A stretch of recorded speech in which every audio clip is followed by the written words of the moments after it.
तबादला यहीं हुआ है तो क्या किया जा सकता है? यहाँ से क्वार्टर तक कैसे जाएंगे? सुना था स्टेशन के बाहर रिक्शा मिल जाता है, सरकारी क्वार्टर बोलने पर पहुंचा देगा। हमारा सामान भी तो थोड़ा ही है और सुना है क्वार्टर सजा सजाया ही मिलता है, जो भी आता है उसे कोई दिक्कत नहीं होती। जल्दी चलो, आसमान का हाल देखा है, लगता है जल्दी ही बारिश आएगी। हाँ चलो, अब देर करना ठीक नहीं होगा। सौरभ और शर्मिला झटपट स्टेशन के बाहर आ गए। देखा कि सिर्फ एक रिक्शा खड़ा है, शायद इसी ट्रेन के इंतजार में। रिक्शा चालक खुद ही सौरभ और शर्मिला की ओर बढ़ाया। साहब, कहाँ जाएंगे? सरकारी क्वार्टर जाना है, ले चलोगे? क्यों नहीं ले जाऊंगा, जरूर जाऊंगा। आ जाइए। आज वैसे भी कुछ खास कमाई नहीं हुई, इसीलिए ऐसी बारिश वाली रात में भी खड़ा था। सौरभ और शर्मिला ने समय बर्बाद न करते हुए रिक्शे में बैठ गए। खाली सड़क पर रिक्शा चालक सौरभ और शर्मिला भुवन डांगा स्टेशन पर उतरे तो रात का अंधेरा घिर आया था। साहब, आप लोग यहाँ नए लग रहे हैं। किस अनजाने गांव में ले आए हो? यहाँ तो एक भी आदमी नहीं दिख रहा, कोई दुकान तक नहीं है। अब तबादला यहीं हुआ है तो क्या किया जा सकता है? यहाँ से क्वार्टर तक कैसे जाएंगे? आप स्टेशन के बाहर रिक्शा मिल जाता है, सरकारी में थोड़ा समय लगेगा। हमारा सामान भी तो थोड़ा ही है और सुना है क्वार्टर सजा सजाया ही मिलता है, जो भी आता है उसे कोई दिक्कत नहीं होती। जल्दी चलो, आसमान का हाल देखा है, लगता है जल्दी ही बारिश आएगी। तो काफी दूर है, अब देर करना कोई ठीक नहीं शॉर्टकट होगा। रास्ता नहीं है क्या? सौरभ और शर्मिला झटपट स्टेशन के बाहर आ गए। देखा कि सिर्फ एक रिक्शा खड़ा है, शायद इसी ट्रेन के इंतजार में। रिक्शा चालक खुद ही सौरभ और शर्मिला की ओर बढ़ाया। चलो ना, दिन भर की थकान से अब और अच्छा नहीं लग रहा। जाएंगे? सरकारी क्वार्टर जाना है, ले चलोगे? क्यों नहीं ले जाऊंगा, कब्रिस्तान का रास्ता है। आ जाइए। कब्रिस्तान आज का वैसे रास्ता भी है कुछ तो क्या खास हुआ? कमाई नहीं हुई, तुम उसी रास्ते से इसीलिए चलो। ऐसी बारिश वाली रात में भी खड़ा था। सौरभ और शर्मिला ने समय बर्बाद न करते हुए रिक्शे में बैठ गए। खाली सड़क पर रिक्शा चालक आगे बढ़ने लगा। गांव में आने जाने के लिए वो कब्रिस्तान के पास से शॉर्टकट रास्ता आप तो लोग है, यहाँ नए लग रहे हैं, पर बहुत ज्यादा जरूरत ना हो तो कोई उस रास्ते पर पैर नहीं आज ही रखना यहाँ आए चाहता। हैं। कोलकाता से मेरा तबादला नहीं हुआ जा है। रहे हो, हम कह रहे हैं इसलिए ले जा रहे हो। उसी आप रास्ते से शहर के लोग हैं, यहाँ घुलने मिलने में थोड़ा समय लगेगा। अच्छा, भैया यहाँ से बैग में क्वार्टर मछली कितनी मांस का दूर कुछ है? जूठा तो नहीं है? जूठे के साथ लग ही कब्रिस्तान जाएगा। के पास से जाने का क्या लेना देना है? काफी दूर है, जी, कोई आप शॉर्टकट शहर रास्ता की नहीं है हैं, क्या? इसलिए शायद विश्वास ना करें, फिर भी बता रहा हूँ। एक उस रास्ता तो कब्रिस्तान है, में एक लेकिन डैम रहती है। मछली मांस की गंध पाते ही लेकिन क्या? उनके पीछे तो लग उसी जाती रास्ते है से चलो ना, और उनके दिन घर भर की पहुंच थकान जाती से है। अब और अच्छा नहीं और लग उसके रहा। बाद नहीं नहीं, लेकिन हमारे दीदी पास जी, वो ऐसा तो कुछ नहीं है। कब्रिस्तान का रास्ता है। कब्रिस्तान का रास्ता है तो क्या पीछा हुआ? करती है? तुम ऐसा उसी भी रास्ते होता है से क्या? चलो। होता है साहब, सब होता है। तुम उसी कब्रिस्तान के पास से चलो। रिक्शा चालक डर और आशंका के साथ कब्रिस्तान के पास वाले रास्ते पर चल पड़ा। गांव में बाईं ओर आने जाने मुड़ते के ही लिए सौरभ वो और शर्मिला की कब्रिस्तान के नजर पास से कब्रिस्तान पर शॉर्टकट पड़ी। रास्ता तो है, कब्रिस्तान पर काफी बहुत पुराना ज्यादा सा लग रहा जरूरत ना था। हो तो कोई उस रास्ते दूर पर से पैर ही नहीं कब्रों रखना की चाहता। कतारें दिखाई दे रही थीं। तुम खुद तो नहीं जा रहे हो, हम कह रहे हैं इसलिए ले जा रहे हो। कब्रिस्तान के पास उसी बरगद का रास्ते पेड़ से देख हमें रहे हैं, क्वार्टर पहुंचा दो। वहीं वो चलो। रहती है। वो इस रास्ते पर उसका नाम न ले और उस तरफ ज्यादा न देखे। आप लोगों के बैग में अगर मछली उसकी मांस का नजर कुछ जूठा एक तो बार नहीं है? पड़ गई तो बहुत बड़ी मुसीबत आ जाएगी। जूठे के साथ कब्रिस्तान के पास से जाने का क्या लेना मत देना है? बोलिए ये सब। दीदी जी, आप शहर की हैं, इसलिए शायद विश्वास ना ठीक करें। उसी समय फिर भी बता रहा हूँ, कब्रिस्तान के अंदर से उस एक कब्रिस्तान ठंडी में हवा का एक झोंका आया, बहुत ही कम समय के लिए, और मछली एक मांस की हंसी की आवाज सुनाई दी। पीछे लग जाती है और उनके घर पहुंच जाती है। बरगद के पेड़ और की उसके सबसे बाद- ऊपरी डाली हिलती हुई सी लगी। नहीं नहीं, कहा था हमारे ना, पास ऐसा नाम कुछ मत नहीं है। लीजिए। क्या जरूरत है सौरभ, जब वो कह डायन रहा रहती है तो रहने दो। पीछा करती है। वो तो ऐसा भी होता है बारिश क्या? आने वाली है इसलिए हवा चल होता रही है है। साहब, सब सब होता है। बकवास बातें। तुम उसी कब्रिस्तान के पास से चलो। रिक्शा चालक ने और तेजी से रिक्शा चलाना शुरू कर दिया। रिक्शा चालक डर और आशंका के साथ कब्रिस्तान के पास वाले रास्ते पर चल पड़ा। बाईं ओर मुड़ते ही सौरभ और शर्मिला की नजर कब्रिस्तान पर पड़ी। कब्रिस्तान काफी पुराना सा लग रहा था। दूर से ही कब्रों की कतारें दिखाई दे रही थीं। और शर्मिला क्वार्टर के गेट पर पहुंच गए। वो जो रिक्शा चालक ने बिना कोई और बात किए पैसे लिए और झटपट चला गया। इस रास्ते पर उसका नाम न ले और सौरभ और शर्मिला क्वार्टर के अंदर गए। अगर उसकी नजर एक बार पड़ गई तो बहुत बड़ी मुसीबत आ जाएगी। मैं आप ही का इंतजार कर रहा था। मत बोलिए ये सब। भाई साहब आप मैं रतन ठीक उसी समय क्वार्टर में खाना बनाने का काम कब्रिस्तान के करता हूं। अंदर से एक ठंडी हवा का झोंका आया। बहुत ही कम समय के लिए अंदर आइए। और एक हंसी की आवाज सुनाई दी। इसके बाद रतन के काम उसके घर और क्वार्टर में बरगद के पेड़ की सबसे ऊपरी डाली हिलती सब बातों की जानकारी लेते लेते सौरभ और शर्मिला क्या अपने कमरे जरूरत है में पहुंचे। सौरभ? जब वो कह रहा है तो रहने दो। तो इस क्वार्टर में अभी बारिश और आने कोई वाली नहीं है है। इसलिए हवा चल रही है। अब सिर्फ हम ही रहेंगे। सब बकवास बातें। हाँ, कह सकते हैं। रिक्शा चालक ने और तेजी से रिक्शा चलाना शुरू कर दिया। नहीं साहब, जब भी इस क्वार्टर में कोई आता है तो मैं उनके लिए खाना बनाकर रात 9 बजे तक घर चला जाता हूँ।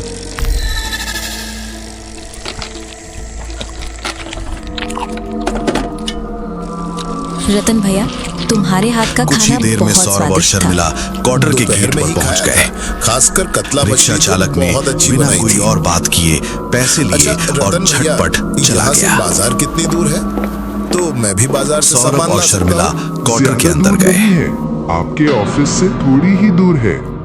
आप लोग आ गए। आप मुझे बता दीजिएगा, मैं ही बाजार से ले आऊंगा। वो भाई तो साहब, ठीक है आप- लेकिन जानते हो रतन भैया, मुझे मैं भी रतन बाजार करना इस क्वार्टर में खासकर खाना अपने बनाने हाथ का से काम मछली करता हूँ। खरीदना बहुत पसंद है। ओह हाँ, अच्छा अच्छा। छुट्टी के दिन या ऑफिस से लौटते समय अंदर आइए। खरीद ही सकते हैं। लेकिन इसके बाद लेकिन रतन क्या? के काम, उसके घर और लोग यहाँ क्वार्टर नए में हैं, कौन कौन इसलिए रहता पहले ही है, बता रहा हूँ। इन सब बातों की जानकारी लेते कभी भी लेते सौरभ और कब्रिस्तान वाले शर्मिला रास्ते से अपने कोई कमरे में मांसाहारी पहुंचे। चीज, खासकर मछली लेकर मत आइएगा। तो इस क्वार्टर में क्योंकि अभी और वहाँ कोई नहीं है। एक डायन अब रहती सिर्फ है। हम ही रहेंगे। मांसाहारी चीजों की कह गंध सकते हैं। पाते ही रतन वो उसका भैया, पीछा करती तो है। तुम यहाँ और रात में नहीं मछली रहते? उसे बहुत नहीं पसंद साहब। है। जब भी और इस अगर क्वार्टर डायन में कोई पीछे आता लग है गई, तो मैं उनके लिए खाना बनाकर रात 9 बजे तक घर चला सौरभ जाता और हूँ। शर्मिला एक दूसरे की तरफ देखकर कोई जवाब नहीं देते। रिक्शा वाले से भी उन्होंने यही बात सुनी थी, लेकिन वे समझ गए कि इस गांव के रतन लोग भैया डायन तुम्हारे हाथ का पर खाना बहुत बहुत विश्वास स्वादिष्ट करते था। हैं। दोपहर में ही खाया था।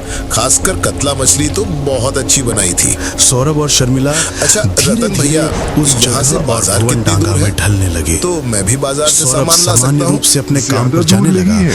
और एक आपके तरह से ऑफिस से उस थोड़ी ही डायन दूर वाली है। बात को भूल ही गया। आप मुझे बता दीजिएगा, मैं ही बाजार से ले आऊंगा। वो तो ठीक है लेकिन जानते हो रतन भैया, कुछ मुझे दिनों भी बाद बाजार करना खासकर सौरभ अपने हाथ ऑफिस से से मछली निकलने वाला खरीदना था बहुत कि पसंद उसका है। फोन बजा। हाँ, छुट्टी के दिन या हाँ, ऑफिस से शर्मिला, बोलो। लौटते समय खरीद बस ही अभी सकते ऑफिस से हैं। निकल रहा हूँ। लेकिन सुनो एक दिक्कत हो गई है। क्यों? क्या आप हुआ? लोग यहाँ तुम्हारी नए तबीयत तो हैं, ठीक है? इसलिए पहले ही कितनी बता बार रहा कहा है हूँ। अपनी सेहत का ध्यान रखो। अरे कभी बाबा भी नहीं नहीं, मेरी कब्रिस्तान तबीयत को वाले कुछ रास्ते नहीं से हुआ। कोई मांसाहारी दूसरी चीज, समस्या है। खासकर मछली लेकर कुछ मत देर आइएगा। पहले रतन भैया के घर से वहाँ फोन आया था। एक डायन उनकी बहू को रहती है। प्रसव पीड़ा शुरू हो गई मांसाहारी है, चीजों इसलिए की वे गंध अस्पताल पाते चले ही गए हैं। वो उसका पीछा करती खाना है। बनाने और का भी मछली समय नहीं उसे मिला। बहुत ऐसे पसंद में है। मैंने ही कहा कि और जल्दी अगर चले डायन जाओ। पीछे लग इसमें गई समस्या क्या है? तो ये तो अच्छी खबर है कि रतन भैया के पोता या पोती होगी सौरभ और हम और मिठाई शर्मिला खाएंगे। एक दूसरे की तरफ खुशी की देखकर कोई खबर तो जवाब नहीं है, देते। लेकिन रिक्शा समस्या वाले ये से भी है उन्होंने कि यही बात रतन सुनी भैया थी, आज खाना लेकिन वे बनाकर समझ नहीं जा गए कि सके। इस गांव के घर में लोग ज्यादा कुछ था डायन भी नहीं। पर और बहुत रतन विश्वास भैया ने करते मुझे हैं। पहले से कुछ बताया भी नहीं था। सोचा था आज शाम को आकर बाजार से सामान लाकर सौरभ खाना और शर्मिला बनाएंगे। धीरे मैं भी धीरे जो उस खाना जगह बनाऊं और उसका भी भवन कोई डांगा उपाय में नहीं ढलने है। लगे। मैं तो बाजार का सौरभ रास्ता भी नहीं सामान्य जानती। रूप से अपने काम पर जाने तुम लगा कोई चिंता मत करो। और एक तरह से मेरे ऑफिस उस से थोड़ी ही डायन दूर वाली बाजार बात को है। भूल ही मैं गया। बाजार से सब कुछ लेकर आऊंगा। अच्छा यही ठीक रहेगा। जल्दी आना, देर मत करना। आसमान का हाल भी ठीक नहीं लग रहा। कुछ दिनों बाद हाँ मैं आ रहा हूँ। सौरभ ऑफिस से इसके निकलने बाद ही वाला सौरभ था ऑफिस से कि उसका निकलकर फोन बजा। बाजार पहुंचा। सारी खरीदारी करने के बाद बस अभी ऑफिस से वो निकल रहा मछली हूँ। की दुकान पर आया एक दिक्कत और एक हो गई है। बड़ी सी क्यों? क्या रोहू मछली तबीयत तो ठीक है? खरीद ली। कितनी बार कहा है अपनी सेहत का ध्यान रखो। सारा बाजार कर लिया। अरे बाबा नहीं अब इस नहीं, मछली मेरी को तबीयत ऐसे को ही कुछ हाथ नहीं में हुआ। लटका कर घर दूसरी लौटना होगा। समस्या है। चलो कुछ शर्मिला ये देर देखकर पहले बहुत रतन खुश भैया के होगी। घर से फोन आया था। उनकी बहू को प्रसव पीड़ा शुरू हो गई है, टिप टिप इसलिए करके वे तो अस्पताल बारिश भी चले गए शुरू हो हैं। गई है।